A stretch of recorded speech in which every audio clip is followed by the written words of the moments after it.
I want you to join us on the Real Estate Pessimist podcast, where we actually turn into Mythbusters. And here is the myth that real estate investing is not work, or someday it won't be work, or someday it will be easy. Well, we're going to bust that myth to smithereens, but we have good news inside of that there's a club on the other side of the work that you want to be in, because that club has amazing perks. Join us on the Real Estate Pessimist podcast as we bust the myth that real estate isn't really work. Welcome to the Real Estate Pessimist podcast, where we talk about the good, the bad, and the truth about real estate investing. I'm one of your co-hosts, Christy Candle. I'm a developer, investor, and I teach locals how to become developers in their own community. And I'm joined today with my co-host, Eric Stenbakken. Hey, and first we got to congratulate Christy on winning a volleyball league championship. This is a beach volleyball thing, and it helps offset her white belt in pickleball, although she could probably still kill me in pickleball. I used to be okay at tennis, but we'll see. But anyways, I'm Eric Stenbakken, and I've been a real estate investor since 2010, long-term, and most recently and most deeply, short-term rentals is what I do. I'm also coming out as a secret agent. I've been a real estate agent for years and years, and just almost nobody knows it. And I'm trying to break the silence on that. But today we have a show that is, well, I don't know if it's going to ruffle feathers, but it's definitely going to go against the grain of a lot of things that you have heard about and the gist that you have gotten about real estate investing. And that is the myth that real estate investing is easy, or it'll get easy, or someday, right? Or that it ever was easy. And so we're going to take this apart. It's totally passive, right? Don't we sit on the beach and sip Mai Tais and go to Dog Beach and take the boat out? Yeah. Every day. And it's a totally stress-free life because you have everybody else managing everything for you because you're working on your business, not in your business. You've heard all the cliches. The cliches have a glimmer of truth in them, and they are also mixed with a lot of horse crap. Okay, I took that down to PG, but we're going to talk about this today and why it is. And this is especially important for new investors, right? Mm-hmm. Or if you've been in this for just, you're thinking about doing this and you've heard these things, or you've been in it for a year and it's either all really hard or it's all really easy. It's kind of like when I started golf. I was like, why does everybody talk about how hard this is, how difficult and unpredictable this is? Because it's just beginning and it was great until it wasn't. And then it hit that like, wow, where's the ball going to go when I hit it, right? There's a long space in the middle that goes toward mastery, and it's a journey. One of my favorite books that talks about that is George Leonard's book, Mastery. He's, 10th degree black belt in a martial arts, and he just talks about the fact that it takes a lot of time, and it's a journey, and you have to be okay with the boring parts. And in real estate, there are some boring days, and there are also a lot of days that are not boring. And your head is on fire and you're like, oh my goodness, how am I going to survive? Right. Just before we started rolling, Christy was telling me about how a renovation that she did turned out great. And then they were getting she was getting a permit for it. And then the inspector said, I noticed that this is going on and this is going on and this is going on. And we'll be back. It's like, and they opened a whole can of worms that was probably 6 months of additional work and additional permits and additional inspections and $1,000 commercial backflow. Yeah, a whole lot of things that we thought this property was already stabilized, and nope, 6 more months of joy. So I want to start this podcast out by doing some Mythbusters. So in a sense, I guess we probably couldn't have called our show Mythbusters, could we, Christy? You think they would have called us? Yeah, I think we're so big and so important, they totally would have said, nope, guys, probably copyright infringement, that's it, we're done. Right. Real estate Mythbusters. That's kind of what our show is in a way. And so what we're going to take apart today is the myth that real estate investing is, or ever was, easy. And this doesn't mean we don't want to do it. Christy's still doing it. I'm still doing it. We're like, okay, we're done. You can apply this analogy to whatever other thing you want to, okay? But it's like an addiction. It's like, I'm done. That's my last one, right? It's like as a photographer, I did commercial photography for years and years and years. And one of my standard jokes when I was on set is, you want to hear a photographer tell a lie? Just one more picture, right? And it's the same with real estate investors. It's like, no, this is the last property I'm going to buy. And no, it isn't. right? It's a journey. It keeps going. One of the first things is the irony of what it takes to be successful in real estate is the very thing that would make you not happy if you literally sat on a beach with a drink and just sat under an umbrella all day. If you were good enough at real estate investing to get to that point, you wouldn't want to stay at that point for more than, I don't know, Christy, how long? Not very long at all.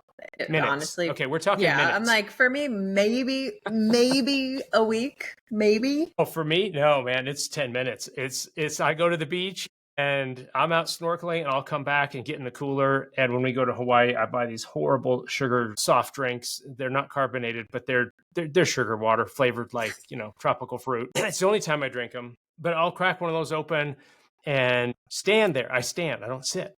I'll stand and drink it like, oh, that was really good. That was relaxing. And I'll pause for 30 seconds, like, let's go back in the water, right? Because that's how we're wired. If you're connected with Christy on social media, there's no grass growing under her feet.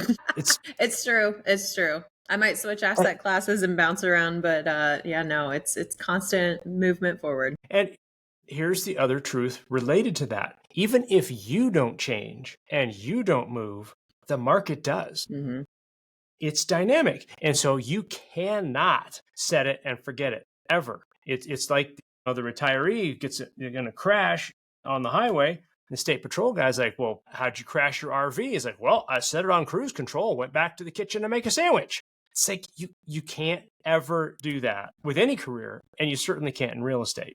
So let's talk about some of the other things that go down here. I got to take off these distance glasses so I can read my notes here. And one of the first things that we talk about, and you hear this all the time, is working on your business, not in it. And that is, Keith Cunningham wrote the book, The Road Less Stupid. And it is a really good book with a lot of wisdom in it. And he calls out this myth when it comes to business, this idea that you're going to build a business and it's going to run without you. I mean, send me $1 if you have ever heard a guru say that, right? You set your business up such that it can run perfectly without you. No, like that's not a thing. And Keith Cunningham calls that out. And he says, you will always be working in some capacity in your business, on your business. Whatever it is, you will be working in some role and in some capacity. So Christy, you've run a successful business and you were involved in that all the way through. What are some of the ways in which you always stay involved in your business, even if you're not the one,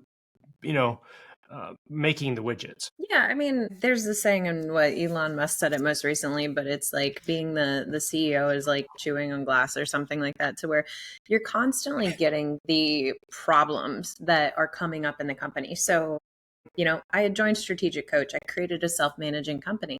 That did not mean that I got to walk away and do nothing. It just meant that the team ran and functioned when things were going how they should have. However, when things blow up, when something goes sideways, when the market changes, when a big client pulls out, no matter what it is, you then come back in because your role is to be a problem solver. That's why you started a company in the first place. So yes, you can do less work in some areas, but your role is always to come back in and be the fixer, be the problem solver, right the ship again, and then let the team be empowered and take off.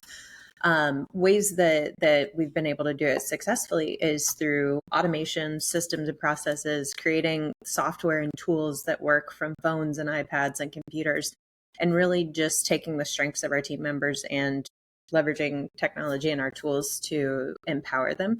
And then I don't ever want to be a micromanager. We get A players and they go, but you still have to have visibility. So whether it's reporting, whether it's software and dashboards, we've incorporated across each different company the metrics that make the most sense for us to track to make sure that everything's going smooth. And we'll use that. And then occasionally we might have 15-minute check-in meetings, but we do keep them short because you can get meeting to death. So those are just some of the ways that we manage them. Absolutely. And there's a difference, and this is a very important difference between abdication and delegation. And a lot of times when entrepreneurs start, I've been guilty of this myself. I've had a lot of employees in my commercial photography business, not so much in real estate, but I've had a lot of people working for me. The difference, abdication is just giving it up. It's like, I don't know, you solve that problem, right? And I have no wisdom. I'm not going to give you any oversight. I'm not going to give you any feedback. It's just like, just bring it back to me when it's golden. Right. Mm. And that's not how you get golden results. It just isn't. And so you have to delegate appropriately. And I'm going to put a little pitch in for a book. I lead the Growth and Mindset Reading Group. It's free. It's for people who, well, are into growth and mindset. Right. And we switched to a very short book this month, and it's called The 1 Minute Manager. It's a super short book, but it's really important. And that is, it's about having goals that everyone understands. It's recognizing people for the good work that they do, and then course correcting when people get astray. This is really important. And that is always going to be your job in real estate in some capacity. If you are the boss, you will be working maybe with people to help set goals. Maybe you don't just set them and say, here, hit this. Maybe you do. But you will always be involved in goals. You should always, if you're a decent human, be involved in giving positive feedback to people on your team when they do well. Now, we'll send screenshots, for example, for our vacation rentals. We'll send screenshots of guest reviews that mention, like, the house was so nice and so incredibly clean. Yeah, you know what? We'll screenshot that and send it to the cleaners. Say, hey, awesome. This is what we're aiming for. Thank you so much for being on our team. And sometimes we have to say, hey, the guests do this and said this or noticed this other thing. Now, related to that is the fact that you pay more for fewer problems. Mm-hmm. If you hire A-level players, it will cost you more in money and it will cost you less in time and stress, right? Yes. You're nodding vigorously there, Christy. Talk to us about that. I did the same thing that most entrepreneurs do earlier in their career. You take the people who are most available, not the most qualified. And part of it is early. Right. Well, I would say part of it is early on. People say, oh, well, you're being cheap. Well, but also we're just like, we want it right now, and we don't want to spend the time to invest into others. So it's you're just doing the quick and dirty right now. And the other point is that maybe we don't fully believe in ourselves yet. Maybe we're still getting to that point where we go, I don't know if I can take that A player and pull them away from a good job, because I don't know that I fully believe in myself yet to know that I'm going to keep this business going and growing and to have that responsibilities. I mean, but yes, plenty of you're available right now versus you are the right person for the seat. And then you have turnover, and then you have constant headaches, and they can alleviate stuff for a while, but eventually you'll get to a point where it's time to build the full team, build the right systems and processes. And when you do, it truly does create the team and the culture and the business and the lifestyle that you want. Yes, it matters so much. Again, I'll liken this to vacation rentals because that's the space that I lean into the most, is that you will fire your vendors, or you should. I mean, unless you get so incredibly lucky to get the very best ones on the very first try, which, let me tell you, is very, very rare. Now, you're going to change people. And it doesn't mean the other people were bad. Okay. Well, maybe some cases it does, but in other cases, it just means they're not aligned with what you want done. Their standards are just not your standards, and I have left people in their employment when their standards were so low. I was like, this is just not how, it's not how I roll. And so you may need to do that changeover, which, guess what, means work. Even if you have people doing the things for you, you are still the one in charge of this. You have to be the adult in the room, and you have to make sometimes those difficult decisions. And I think we talk a lot about growth in general, and the team that you start with one vacation rental is probably not the team, if you're now 4 or 5 deep in a market, that's going to be able to work on all of those. And it's not that they're a bad person. It's maybe they just don't want to scale. Maybe they're just, it's just understanding that as you grow personally, as you grow professionally, you are going to outgrow people. I mean, talking about partners, I have outgrown my accountants and CPAs. As we go and evolve and get more complex, we're going to outgrow some of these team members. Some will grow with you, but some you just move on from. And we don't burn those bridges. We just have a real grown-up conversation, and we say, hey, here's where we're at. Here's what we need. It's not happening, like we're going to move on, but amicably, because we're all doing our own thing and have our own goals and mission, and that's totally fine to outgrow people. Yes, and related to that is the next point that I had down, is that there are seasons in your business. And if you don't have seasons in your business, you're not growing. And if you're not growing, you will get swallowed up. Okay. The marketplace moves, your competition moves. You have to be moving and evolving and growing and going through different seasons in your business. And so I jotted down a few. There's the startup phase. We just talked about that. Sometimes you just hire who's there to get you going. And then there's the building phase. It's like, all right, so you've got it you've started up, you've got a little bit of momentum, but now you want to really gain momentum. You really want to build and maybe scale and grow. Then there's a stabilizing phase to the business. And this is related to real estate. My favorite author, when he talks about this, is Chad Carson. He wrote The Small and Mighty Real Estate Investor. I highly recommend it for a very different voice in the real estate space about the appropriateness of business seasons, because there are some coaches and they kind of lean on the startup and building phase. Scale, scale, scale, grow, grow, grow, take bold action. Well, there is a point in your business when you have to do that. You do, or you'll never get to a sustainable scale, right? So there is a place for that, but you don't have to always stay in that mode, right? So there's the stabilization phase. It's like, okay, we're here. Let's kind of make this as efficient as we can and as smooth as we can. And again, Christy mentioned the word lifestyle. It's like, okay, so maybe I'll trade a little bit of my money for some time and less stress. So we do that. And then there's the harvesting phase, where it's like, I don't have to grow it anymore. I can start selling assets off here and just spend the money. And I don't have to take any of those phone calls anymore about that. And that's a phase that I don't hear a lot about. But if you're doing it well, you should hit a harvesting phase someday. And that's okay to do that. And I would say sometimes you need that. When you are grinding so hard for so many years, sometimes you just need a complete reset. And I would say I'm coming out of that phase myself. And it was the best. It was about 1.5 years of truly doing that. And it was very weird at first, but it was everything that I needed to just recover from insanity the past 15, 20 years, and then get very clear and very focused on, oh, here's what's next. And it's when I created that space and I allowed myself to just be present and to invest more in relationships and connections and people around me, that it then created the space for the universe to go, hey, here is a new path, here is a new vision. And now we're off sprinting a marathon again. And it's the most fun I've ever had in my entire life. Yeah. And if you're not following Christy on social, you should be. She's doing a countdown with the Elevate Southwest Florida, and is very excited about it and taking you on the journey of what she's doing. You can find her on social media and check it out. She is excited about this. Now, you bring up a really interesting point, and that's the idea of a sabbatical. I think it's important personally. I think that's important to have on a short cycle. For me, weekly, Saturdays, I take it off. I don't do work-related stuff. I do plenty of stuff, but it's not work stuff, right? And that's kind of the day-long version of you're doing your best thinking in the shower kind of a thing. Or on an airplane where you don't have all the other distractions. Well, now you do, because every airplane's got a TV and the screen in front of you, and you've got Wi-Fi you can get, and so you're never unplugged, which is very unfortunate. But and I'm going to challenge you to do this, you look up influential, important, amazing people who have impacted the world, and they have this, what to us in the hustle culture seems bizarre, this habit of taking time off, taking long walks, taking a long bath.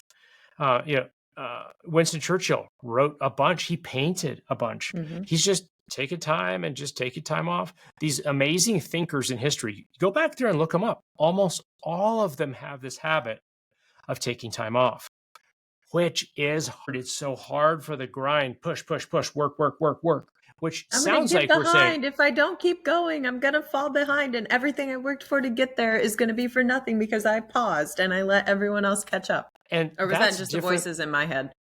Yeah, that was you, Christy. Maybe that's the echo in our recording here. I don't know. But it sounds like we're saying, oh, so you'll get to a point where you're not working anymore. You kick it back. No, we're not talking about that. We're talking about a season. And maybe that's as short as, shower thinking time. Maybe that's as short as a day a week. Maybe that's as short as a sabbatical, a week-long vacation. in a year.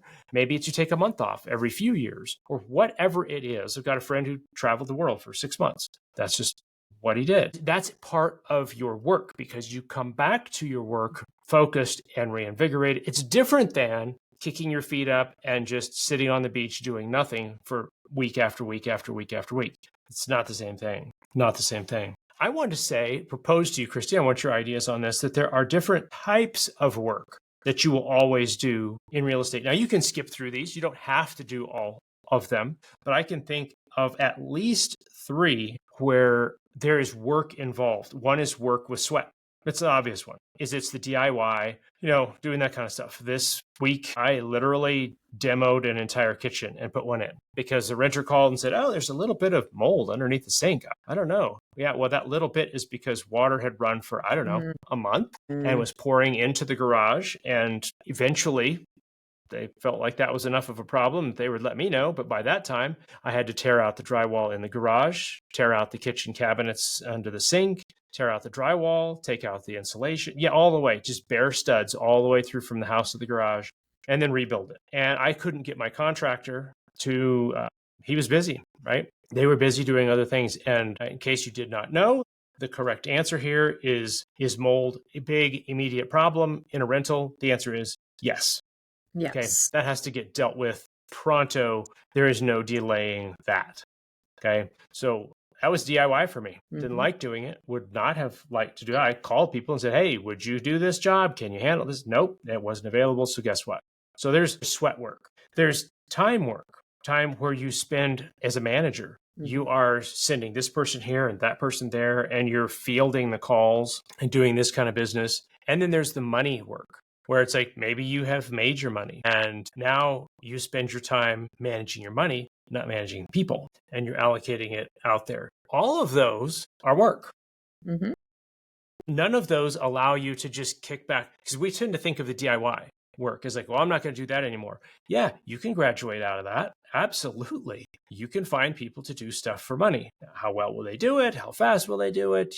Varies. You can find a good team and then treat your team well, and then you're out of that work, but you're not out of involvement. Then you shift to the time work. Like your work is managing other people's time, which means yeah, exactly. And then there's the money type of work. And so in that sense, and you can mix them up, right? We've got people who are doing a team for us out of state. People say, well, how do you manage your properties out of state? And I'll say, it's easy. I have thumbs, Right. I have my thumbs and I ask them to do this and that and the other. And then I have a different app that sends money. I am co-host of this podcast because education is my calling. That's also why I developed a course on short-term rentals. It's called STR in an Hour, and it's perfect for busy professionals. It's a lot of content packed into 1 hour. No fluff, no upsell. It's an overview of STRs from A to Z. Everything from how to choose a property to how to estimate income and expenses. It's literally the best and most content I could pack into 59 minutes. With over 4,000 nightly stays in my own STRs, I've learned important lessons, and I want to share them with you. Link with more information in the show notes. That is one of my favorite questions because people's minds are blown. They're like, wow, you can manage that remotely? And I'm thinking, because I run multiple companies remotely with employees in multiple states doing development projects that are, worth tens of millions of dollars. And yeah, you have to have the right systems and processes in place. But you're right. The fact that we now have internet at the tip of our fingers, that our phone can have our whole CRM and have everything on it, we can do things remote. What it forces you to do is it forces you to figure out how to delegate and elevate others. It forces you to learn how to train others, to put systems in place and checklists and KPIs. And so for those of us who think we have to be completely hands-on all the time, that is a big struggle. But if you're able to get past that point, it does create a new type of freedom. It's still, like you said, you just move on to a different type of work, but it creates a different type of freedom and flexibility. And one of those flexibilities is one of the awesome parts of real estate investing. And that is the time flexibility that you have. And that's awesome. And I was joking with my wife the other day. We were headed to Fort Collins at 7:30 in the morning on a Sunday. And she's like, what are you thinking about? I'm thinking about, I wish all the people who said, oh, it must be nice, would be willing to get out of bed and be in my truck at 7:30 in the morning on a Sunday, headed to tear out a kitchen, right? So I'm wearing knee pads and a N95 mask because you do that when you're doing mold, and gloves, and right, you're handling stuff. It's just like there's the must be nice club, but let me tell you, the dues are high. Okay, those dues are, maybe the dues are sweat, maybe those dues are time, maybe they're money, and maybe they're stress. Because guess what? When problems arise, and as Christy said, your job is as a problem solver. Quick, true, yes or no question. Do problems always come up at a convenient time? Oh, always. Never on Friday night at 5 o'clock, never on holiday weekends, never when people are short staffed. Yeah, they just perfectly show up exactly when you have the right team in place to go take care of it. That's right. It happens on 8:30 on a Monday morning only, and they're usually resolved by 4:30. Yeah, yeah. Dude, you just gave me terror flashbacks. I still remember there was a Christmas Eve at a vacation rental in Tahoe, and the fridge wouldn't stop leaking, and it's because the water filter somehow got a crack in it. So who knows what happened? And it's just, yeah, water just gushing out, which water might lead to mold, like you said. So maybe we should take care of it. But yeah, Christmas Eve on that. There was another one on Thanksgiving where someone locked their baby in the bathroom. And so we were like trying to call all the locksmiths. Turned out we were the locksmiths. So we came and broke our own door. And we no longer have lockable bathrooms. I could go on and on. I'm sure July 4th had many things. And it's typically the holidays that come up because they're the most memorable. You're like, I would like to be enjoying my family and my time. But that's right. Guess what? It must be nice. I get to go solve a problem. And this isn't to scare any of you. This is simply to say, if it happens to you, guess what? You're normal. It's normal. That's normal. That's all it means, is that this happens. I remember one of the more recent ones is that I went with a high school group as a sponsor for a biology field trip to Moab. And I love Moab, been there many, many times. It's like, yes, I'm going to go do this. And I remember sitting on the school bus and we were cruising through town. We had no cell reception. Okay, this is important. We had no cell reception. We're cruising through town and my phone blows up as soon as we get a signal. I'm like, what is going on? Someone had locked themselves out of one of our properties. I will add a footnote because they did not follow instructions. But Shocker. Guess what? Nonetheless, I'm shocked. Shocker, but guess what? It happened. And so here I am. I in a panic doing this thing and the bus is rolling, right? And I know they're going to leave cell reception. So I'm like doing everything. I'm typing as fast as I can. I'm using voice to text and like doing everything I can, right? Before I leave cell reception. So there's that stress that kind of comes with some of those things sometimes. But the flexibility is important. I had to remind myself, I'm in Moab, right? This is a Thursday, or maybe it was a Friday, maybe it was a Saturday. I don't remember. And that's what's awesome, right? Yeah. Right. And so it's like there is that flexibility. I think I had this aha moment when I was on a cruise. We were in the Caribbean, and the Caribbean, before anybody gets back to me, you can just say it either way, make yourself happy, tell me which way to go. But I was on a cruise and I was sitting on the bed texting about some kind of issue and with our team, right? And I was like, I just want to enjoy my vacation, just like you said, Christy. I just wanted to enjoy my vacation. But then it struck me, I'm on a cruise in the Caribbean, and I'm going to spend the next 20, 30 minutes dealing with this with my phone. And then I'm going to put it in my pocket and I'm going to go swim. And it's a weekday and I'm not sitting in a cubicle. And so, all right, I'll pay that price. And somebody else can say, I don't want any phone calls. I don't want anything else from work. I want to check out of work and nobody talks to me and I get to do whatever I want to do for a week. Great. Go be an employee. You can totally do that. But there's a price you pay for that, okay? Because on a Tuesday, you're not working for 30 minutes or 40 minutes or whatever, and then get up from your desk and go out on the deck and, there's St. Lucia, right? That's not how that works. If you're going to do the real estate investing thing, you get the Must Be Nice Club pass, but you pay the steep dues for it, and you understand this is work, right? This is work. Christy, you kind of talked about the midnight calls. Do they happen all the time? Do they happen once in a while? And what happens to our brain as we magnify those few things that happen? If we were to be honest with ourselves and look at how often it does happen. Yes, we could say it happens every holiday, but it doesn't happen every holiday. It doesn't That's happen right. every Friday night. It doesn't happen every long weekend. Truly, we just go, you just created chaos when I didn't already have that planned into it. And so now you've Right. disrupted my flow. So all of that, we talk a lot about mindset, and a lot of that is Yeah. going, okay, we have this issue, and then going, reframing it in our brains and going, I'm choosing to be an entrepreneur. I'm That's choosing right. to be an investor and operator in real estate.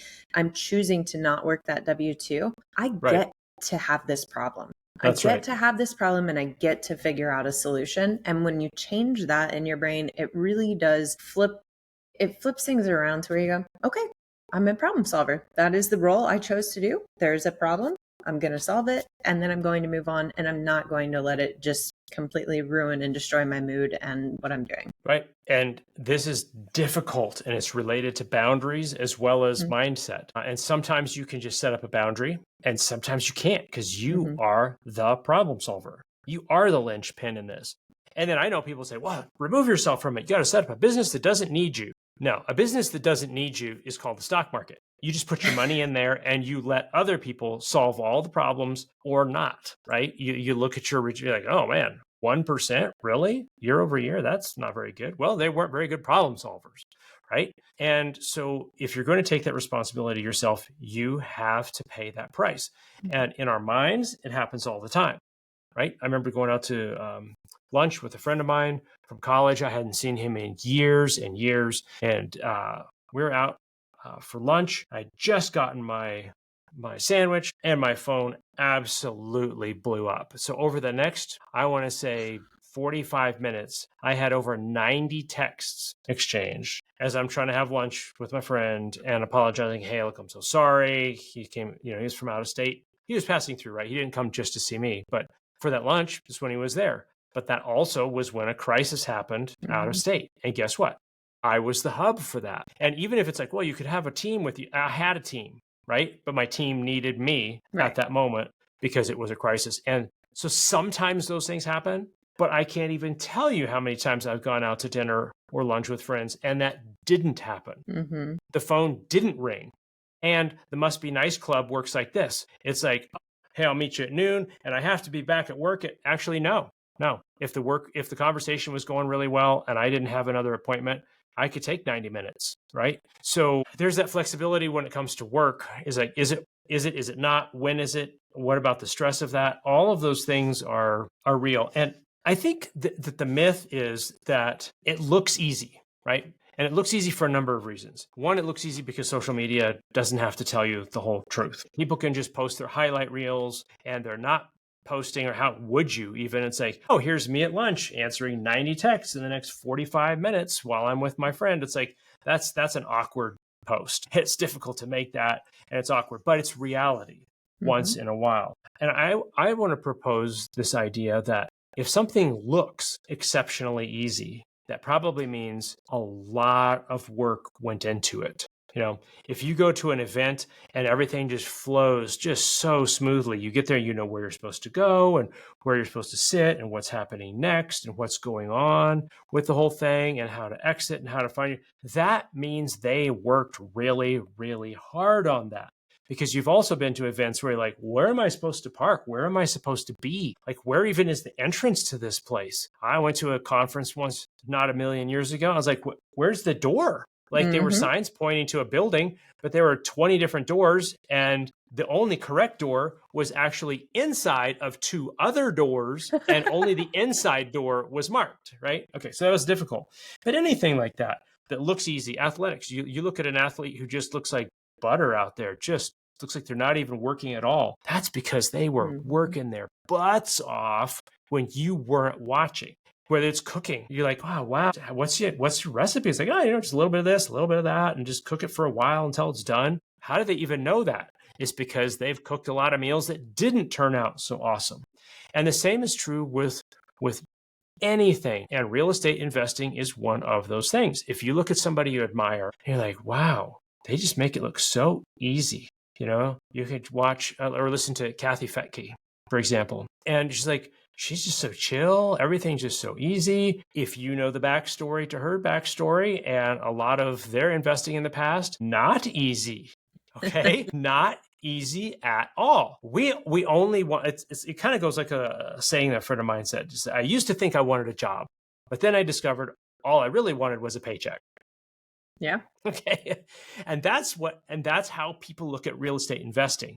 And it gets your chops busted. Okay. Because all you wanted was the easy life. You wanted to be in the must be nice club, but didn't know the dues that it takes to be there. And that is just, it's trade-offs with all of this stuff. It's like, okay, I'll take on the stress. Okay, I will be where the buck stops. I'll be the hub for those decisions. Or I don't want to be the hub for those decisions, but I'm going to fork over a lot of my money to someone else, and they are going to be the ones that make those decisions. And I'm just going to live with financially the decisions that they make, right? Especially the further back you get. The more you're leaving it to them, I think the saying is the more leash you give someone. It's like, well, they can build up a lot of momentum. I used to have Huskies, and you do not have long leashes with Huskies, because if they get a running start and they get 20 feet out there and then they hit your arm, they will pull your arm out of your socket, right? And I had 2 of them. And so you just have to know that those are some of the trade-offs that you're making. And real estate investing is a series of trade-offs, but it is always work. It is always work of some kind. Maybe it's financial and you're trying to figure out where to put your investments. And don't think that's not work. Yeah. I've got friends who work in itself of figuring out where to put it, who to trust, how much due diligence to do, what timelines work with yours. It all is. And, the people who go Must Be Nice Club and all of us, we would love an easy button. Well, we think would love an easy button to go, cool, that's it. Life has thrown me enough curveballs. I just want to coast. And the reality is, no, we don't. Just like we were saying, we wouldn't sit on a beach drinking Mai Tais for more than minutes or days. Life, like the beautifulness of life is the journey. It is sometimes the monotony of each day, sometimes the grind of each day, the surprises of each day, but it's that fact. And when we're present and we stop fighting and stop resisting what's around us and go, okay, this is the reality of right now, and I'm going to step into this and go forward. But as it applies to real estate, it's all a job, it's all work, but it's, as an entrepreneur, as an investor, it's the work we chose. It's not the work that chose us. It's not the paycheck that we're required to have to pay our bills. It's the work we chose. And when we remind ourselves of that, it can help shift our perspective and go, okay, let's roll up our sleeves. Let's do it. That's right. That's right. And that's why we do the Real Estate Pessimist podcast, is so that you as a listener understand that when hard stuff hits, and it will, earlier Christy was talking about something about solving problems, and she kept using the word when, not if. Okay. That's really important. That's so important. It's when the storm hits, not if it hits. Even in spiritual life, people talk about this. There's this parable about the house built on the sand and the house built on the rock. Well, guess what? Both houses get hit with a storm. We go through and we're like, well, I want no storm. Isn't there an option for that? And guess what? Yes, when you're 6 feet under. Yeah, that's pretty much it. And that is when the game is over. But until the game is over, you're going to have struggles. You're going to have difficulty. And people may ask, among many other reasons, why would I invest in real estate? Why is Christy so pumped about her new project? Why do I keep looking? The other night, just last night, we were driving home from dinner, and I said something to my wife. I said, if we were really bold, we could invest. And she's like, what are you talking about? Why would you do that? It's because we can't help it. There's somewhere in there we're a little bit addicted to what we do. And here is a primary difference. I used to literally dig ditches in the sun in the Midwest in the summertime, and man, that was hot. I was digging ditches, digging holes, and I got paid by the hour for being there. If I wasn't there digging, I didn't get paid. Very straight correlation, 1-to-1. I move the widget, I get paid for moving a widget. That's how that worked, right? Real estate has the advantage of the possibility, the likelihood of compounding. So you're compounding things. We've talked about this in other shows, between your cash flow and your tax breaks and your appreciation and all these other things that you can put together there's a compounding effect. And that when you go through these seasons and you build and you grow and you stabilize and you mature and then you harvest, you get results that the one-to-one correlation between, moving widgets or working by the hour doesn't have. And I don't care whether that's law or medicine or whether you're a stock analyst or whatever it is, even if you're making hundreds of dollars an hour doing what you're doing, if you're not in the hamster wheel, even if it's a high paid hamster wheel, you're not getting paid. That's one of the reasons Christy and I do this, and it's work. And we've talked about all the kinds of work that it is and the stress that it can be. And we just mentioned this just to, in a way, burst a bubble and let you see with reality. I have had great respect for doctors because I've had both kinds. When I go in and say, oh, this won't hurt at all. Don't worry about this. Just turn away. And guess what happens, right? It hurts. And I've also had doctors who've said, this is going to hurt, letting you know that. And there's something about when we know, it's like, all right, this is going to sting a little bit. And I can get my head around it and focus. And like, yep, that hurt. I'm getting through this, right? But why Christy and I do this is that there's the myth that it's not work, that at some point it gets easy. Like there is a time in the past when it was easy. That just kills me. It's like, well, I would have bought real estate back when it was, there was never an easy, there was never an easy time. If the prices were low, competition was insane. If the prices were high, you're afraid to buy. Like, what if it goes down farther? Yeah, we've talked about it before, but it seems easy because now we already know the outcome. Now we know what the result was. So sure, let's Back to the Future. Sure, yeah, if we go backwards and we have the Sports Almanac, yeah, we can know exactly what to do and it'll feel easy. That's not life. That's not real estate. You only have the information that you have in front of you, and you take calculated risks and you take calculated steps forward. And really, if you're saying, oh, well, I would have bought back then, but now my time's up, you're just creating excuses for yourself. And that's a you problem.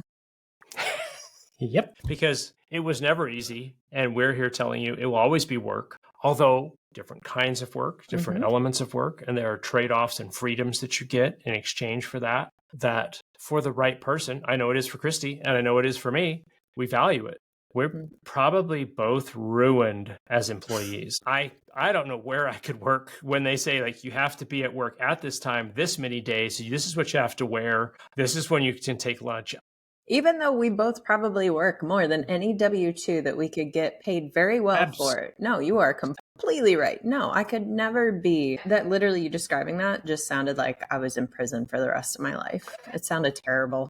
Your blood pressure probably started going up, started breathing a little faster. I will just be homeless on the street. I can panhandle or something. Like, no, please no. Please no. But because... And we'll close with this thought. It's because we've chosen this. We have chosen to pay these dues. And we're telling you this is normal. If you stay in it long enough, you'll pay it too, one way or another. You'll have a different story, but you will have paid. You'll have paid in some way. And then when someone says to you, it must be nice, you'll have your own story and you can say, let me tell you about the dues. True story. Yep. Thank you for joining us on the Real Estate Pessimist podcast. And our goal is always to tell the good, the bad, and the truth about real estate investing. Our advice to you is to, if you want to, we don't give advice on this one, but I will say this. My advice to you is plan on it being work. Expect it. Okay? Expect that things are going to be difficult. And it's up to you to say, do I want to pay that? Do I want to pay those dues? And sometimes the dues, you don't know. You don't know what they're going to be. It'll be a surprise. You listen to our past podcasts. I think, none of our guests have had problems I would have predicted. If they're like, write down 1,000 different things that could go wrong, I don't know if I would have hit more than one of them, right? This stuff happens. And we're problem solvers. It's work. And if you want to get in the Must Be Nice Club, we'd love to have you here. But get ready to pay the dues.